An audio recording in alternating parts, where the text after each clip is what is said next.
Hello friends, this is Umesh Agarwal, your trusted retail pro.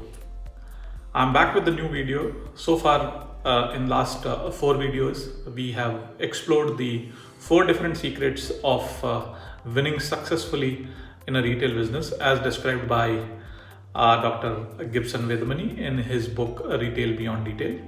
Today, we will be speaking about the fifth secret, and this secret is long in terms of its explanation. So I'll divide the whole video into two different videos. So let's dig in for this particular video.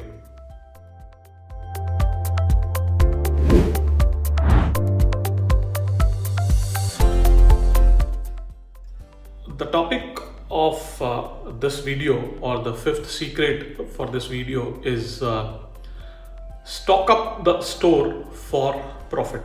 So as the name suggests, you need to have stocks in your store in such a way that it gives you profit. Now, once we get into the details, you will understand as to what does it mean.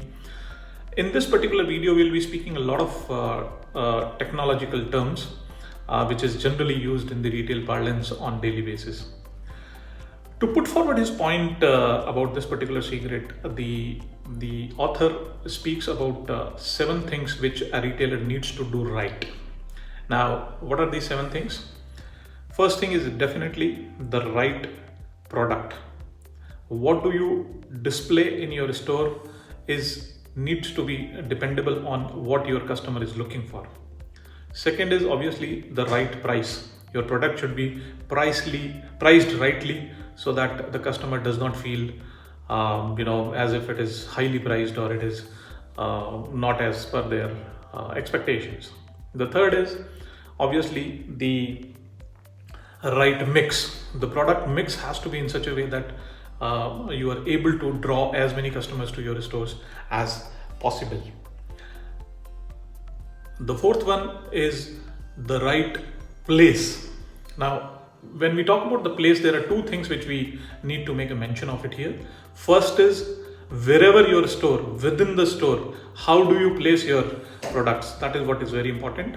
I mean, we have discussed in the last video that the front of the store, the show windows, the space on the wall or on the floor are organized in a way where you follow a particular planogram and also the adjacency. So similar way, you need to see as to which of your product goes where. What should come in the front, right in front of the eyes of the customers, what goes maybe a little behind that, and what goes on the wall, what goes where. So this is what it means when we say right place. The fifth thing is obviously the right quality. Your product needs to be as good as quality as possible, because that's what the customers look for the price they are paying. The next one is right quantity. So it is not that if something is selling, you stock the whole store with that particular product. It does not happen, and that's why the stock room is meant for. You keep enough stock of something which is selling fast in your stock room and replenish as soon as it gets over on the floor. So that is what it means by right quantity. Just hoarding something on the floor does not make any sense. You need to have a right product mix, as we spoke on the other point. The last point is obviously is the right time. So timing is very important because in retail, mostly in the fashion retail, the seasonality is very much important. So every fashion follows a particular season. Similarly, in other retail sectors also, there are seasons for different things. So you need to ensure that at least majority of your store is filled with the stock which is for that particular season. Now we'll speak further about the quantity aspect of these 7 points we discussed, because quantity is something which is very important and it depends on as to how much you sell. So The quantity is also related to the stock turn. Now, what is stock turn? Stock turn is nothing but how many times you can sell the same product in a particular period. So let's say you got 100,000 worth of merchandise on the floor to sell. You sell that entire quantity in 10 days while making 10,000 dirham, 10,000 as the profit. Now, in a month, you can sell the same quantity 3 times and making a profit of 30,000. Now, this is where it depends as to how the retailer make most out of it. So we said that you are selling the product worth of 100,000 in 10 days and you are turning it 3 times in a month, making a profit of 30,000. So to make more profit, you need to sell the same quantity in lesser period. So suppose if you do the same thing in 7.5 days, you will be able to sell the same stock 4 times in a month, making a profit of 40,000. So your profit increases by 10,000. So reducing your number of days to sell a particular worth of product by 20%, 25% raises your profit by 25%. This is just an example. I mean, your calculations could be different based on the value of your product and how many days you take to turn it over. The second technical term which is used in the retail parlance is gross margin return on inventory.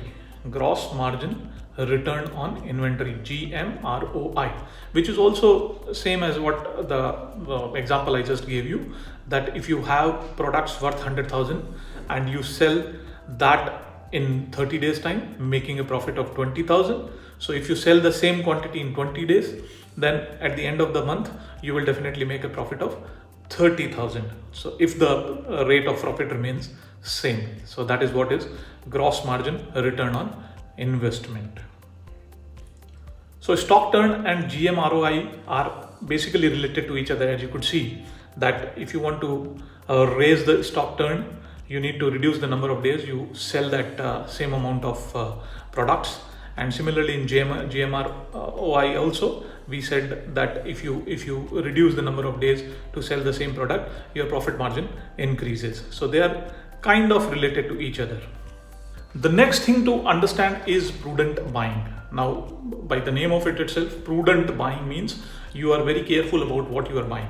So it all depends on as to what products you are selling in your store.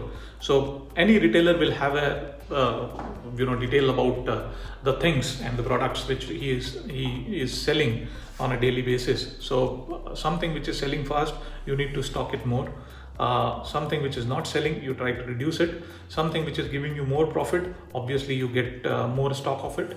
Obviously, you also need to look at the seasonality, as we spoke earlier, that you can't keep something, you can't keep winter wears in summers. Obviously, it is not going to sell. So prudent buying is something which looks very simple, but it needs a lot of back calculations, historical data to depend upon, and that is where if you are able to get better insights from your data, you will be able to make more profit out of it by prudently buying.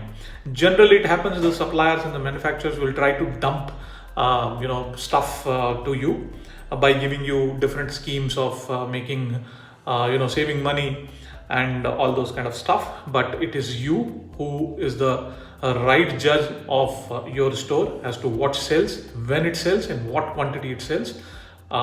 The supplier does not know all those things. It is you who has to make that adjustment and buy accordingly. The next thing to learn is merchandising hierarchy and SKUs. So again, as the name suggests, merchandise hierarchy. So nowadays there are thousands of products in any store.